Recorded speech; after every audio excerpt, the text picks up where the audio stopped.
অনেকে বিষয়টাকে সমালোচনা করছেন, বিশেষ করে যারা ইরানকে পছন্দ করেন না, আমার মনে হয় তারা। কিন্তু আমার দৃষ্টিভঙ্গিটা আমার কাছে মনে হচ্ছে ভিন্ন।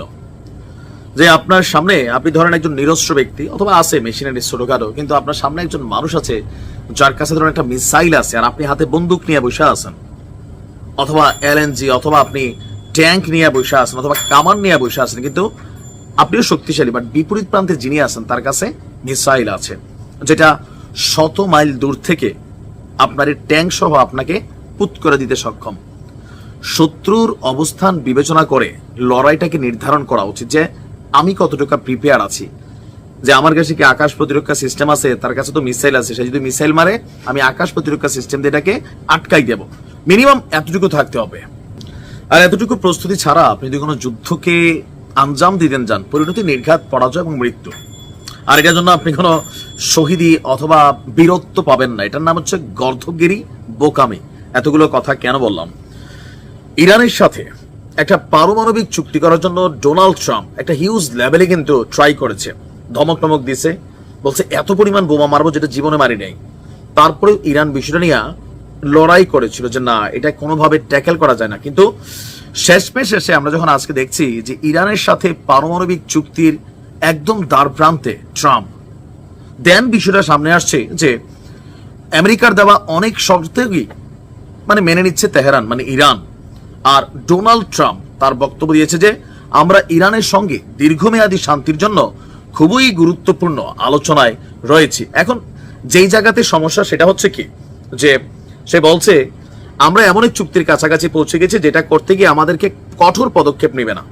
দুইটা উপায় আছে, একটি হলো খুব সুন্দর শান্তিপূর্ণ উপায়, আর অন্যটি হলো সহিংস পথ। আমি দ্বিতীয় উপায়টি নিতে চাই না।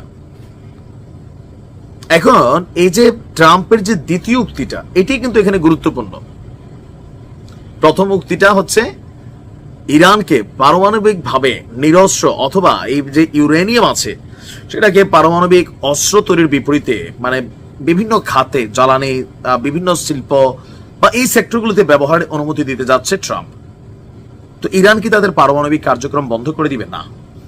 ইরান এমন এক দেশ, কারণ আমি দীর্ঘদিন ইরান নিয়ে নিউজগুলো করছি, আমেরিকাতে যেমন অনেক জায়গা আছে লাইক এরিয়া 51, যদিও এই জায়গাটা এখন প্রকাশ্য সবার সামনে চলে আসছে, কিন্তু এরিয়া 51-এ যখন তারা গবেষণা শুরু করে, এই যে ধরেন মাঝে মাঝে ভূমিকম্প হয়, এটাও আমেরিকার নাড়াচাড়ার একটা ইস্যু আছে। তারা টেকটোনিক প্লেট নিয়ে নাকি সেখানে আপনার নানান ধরনের গবেষণা চালায়। তো গবেষণা চালাইতে গেলে অনেক জায়গায় নাকি এরকম ভূমিকম্প হয়ে যায়। আবার বুঝতে পারছেন যে তারা কোন লেভেলে খেলে। সো আস্তে আস্তে এই জিনিসটা প্রকাশিত হয়েছে। তো ইরানের কাছেও এরকম এরিয়া 51-এর মতন অনেক ধরনের প্রকল্প আছে যেগুলা সারা পৃথিবীর কাছে অজানা। এমনকি ওই জায়গাগুলোতে তারা পারমাণবিক মেশিনারিজের কার্যক্রম বা বিভিন্ন কিছু কিন্তু চালায়। এটা যে আমি জানলাম কই থেকে, তাহলে আমেরিকা জানে না? অবশ্যই জানে, কিন্তু কোথায়? এটার ইনভেস্টিগেশন করা, এটার বের করা অনেক কঠিন কাজ। যদি হইতো তাহলে এতদিন বীরদের হাতে ইসলির বন্দিরা আটক থাকতো না। কেন? মহাকাশ থেকে স্যাটেলাইট দিয়ে স্ক্যান করিয়া বা এক্সরে করে দেখতো যে মানুষগুলো এখানে আছে। তো বীররা যদি সামান্য এই শহরটার মধ্যে এরকম প্রযুক্তি ইউটিলাইজ করতে পারে, তাহলে আপনি ইরানের কথা ভাবেন। তো আমার কাছে মনে হচ্ছে এই মুহূর্তে ইরান যুদ্ধে জড়াতে চাচ্ছে না, কারণ ইরান মাত্র রেইজ আপ করতেছে, উত্থানের সময়। আপনি যখন সঞ্চয় করতেছেন, ওই মুহূর্তে যদি সঞ্চয়ের টাকা দিয়া শখ পূরণ করে ফেলেন, তাহলে আপনি কখনো সফল হতে পারবেন না। কেননা শখটা সঞ্চয়ের পরেও করা যায়। আপনি এই উত্থানের সময় যদি কোথাও একটু মাইনাস হয়ে যান, এই উত্থানটা আপনার উঠতে অনেক কষ্ট হবে। সো বুদ্ধিমত্তার কাজ হচ্ছে, ইরান সম্ভবত এখানে কৌশল একটা প্রয়োগ করছে, যে ট্রাম্পের সাথে এই মুহূর্তে লাগা বা আমেরিকার সাথে লাগা, এটা নির্ঘাত যতই রাশিয়া চীন সহযোগিতা করুক, তারা নিজেরাই সে আপনার জন্য যুদ্ধে জড়াবে না। আর আমেরিকার অবস্থান তো বোঝেনি যে ট্রাম্প চাইলে কি করতে পারে, এটা আমরা সবাই বুঝি। তো সেই জায়গা থেকে ইরান সম্ভবত নিজেদেরকে একটু গোছায় নিচ্ছে, অথবা অনেকগুলা জিনিস, প্রকল্পগুলা, যে শর্তগুলো আছে, পারমাণবিক নিরস্ত্রীকরণ শর্ত কাছাকাছি ইরান মাইনা নিবে, বাট কার্যক্রমগুলো গোপনে চালাবে।